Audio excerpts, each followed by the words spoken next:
తన కోసం సీటు త్యాగం చేసి ఓడిపోయిన అబ్బాయికి భరోసా ఇచ్చే ప్రయత్నాల్లో ఉన్నారు బాబాయ్. అబ్బాయికి కీలక పదవి ఇప్పించాలన్న పట్టుదలతో ప్రయత్నిస్తున్నారు. అబ్బాయిని రాజకీయంగా నిలబెడితే తన బాధ్యత తీరుతుందని తాతాలాడుతున్నారు ఆ బాబాయ్. బాబాయ్ ఆశ ఫలించి అబ్బాయి సెటిల్ అయిపోతారా? త్యాగానికి ప్రతిఫలం ఉంటుందా?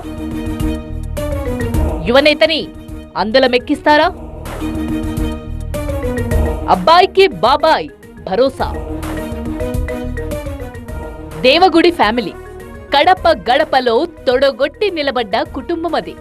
ఉమ్మడి కడప జిల్లాలోని జమ్మలమడుగు దేవగుడి కుటుంబానికి గట్టి పట్టున్న నియోజకవర్గం.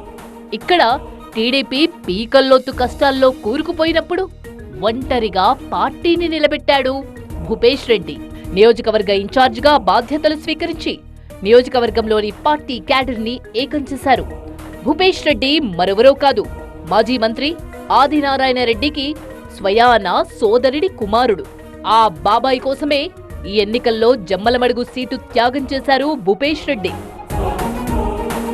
అసెంబ్లీ ఎన్నికల్లో జమ్మలమడుగు సీటును కూటమి పొత్తుల్లో బీజేపీకి కేటాయించారు.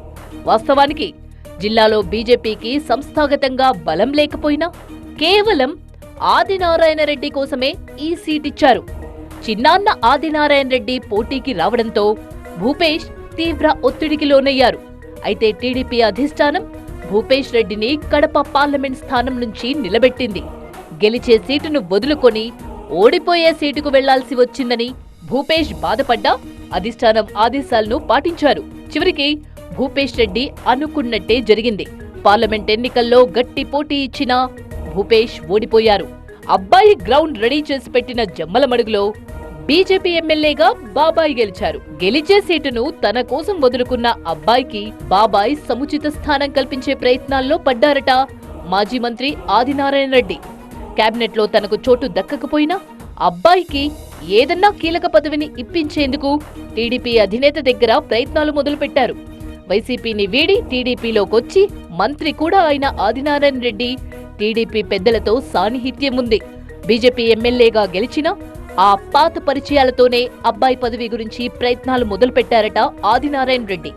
బాబాయ్ ప్రయత్నాలు ఎలా ఉన్నా జిల్లాల్లో ఉన్న పెద్ద పెద్ద నేతలను కాదని భూపేష్ కు సముచిత స్థానం ఇవ్వగలరా లేదా అనేది ఇప్పుడు టీడీపీ నేతల్లో జరుగుతున్న చర్చ. వైసీపీ జగన్మోహన్ రెడ్డి సొంత జిల్లాలో మెజారిటీ సీట్లు గెలిచిన టీడీపీ మరింత బలపడాలనుకుంటోంది. అందుకే ఇక్కడి నేతలకు పదవుల్లో ప్రాధాన్యత దక్కే అవకాశం కనిపిస్తోంది. ఎంపీ అభ్యర్థిగా పోటీ చేసిన భూపేష్ రెడ్డి తొలి ప్రయత్నంలోనే గట్టి పోటీ ఇచ్చారు. 69,000 ఓట్ల తేడాతో అవినాష్ రెడ్డి చేతిలో ఓడిపోయారు. పులివెందల, బద్వేల్ నియోజకవర్గాల్లోనే అవినాష్ రెడ్డికి చెప్పుకోదగ్గ మెజారిటీ వచ్చింది. కడప, కమలాపురం, మైదుకూరు, పొద్దుటూరు, జమ్మలమడుగు నియోజకవర్గాల్లో వైసీపీ అభ్యర్థితో పోటాపోటీగా ఓట్లు సాధించారు భూపేష్ రెడ్డి. కాంగ్రెస్ అభ్యర్థిగా వైఎస్ షర్మిల ఓట్లు చీలడంతో టీడీపీ విజయావకాశాలకు గండిపడింది అన్న భావనతో ఉన్నారు కడప తమ్ముళ్లు. ఎంపీ అభ్యర్థిగా గట్టి ఫైట్ ఇచ్చిన అబ్బాయికి న్యాయం చేస్తానని మాటిచ్చారట ఆదినారాయణ రెడ్డి.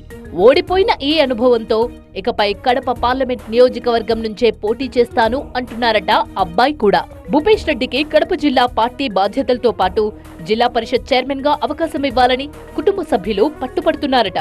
జెడ్పీ చైర్మన్ పదవి కాకపోతే డీసీసీబీ చైర్మన్ గానైనా జిల్లాలో అబ్బాయికి సముచిత స్థానం దక్కేలా పావులు కదుపుతున్నారట జమ్మలమడుగు బాబాయ్. ఓవైపు టీడీపీ పెద్దలను ఒప్పించే ప్రయత్నం చేస్తూనే బీజేపీ అధిష్టానం వైపు నుంచి కూడా ఒత్తిడి తీసుకొచ్చే ఆలోచనలో ఉన్నారట. బాబాయ్ తలుచుకున్నాక అబ్బాయి ఫ్యూచర్ కి ఢోకా లేదు అంటున్నారు కడప తమ్ముళ్లు.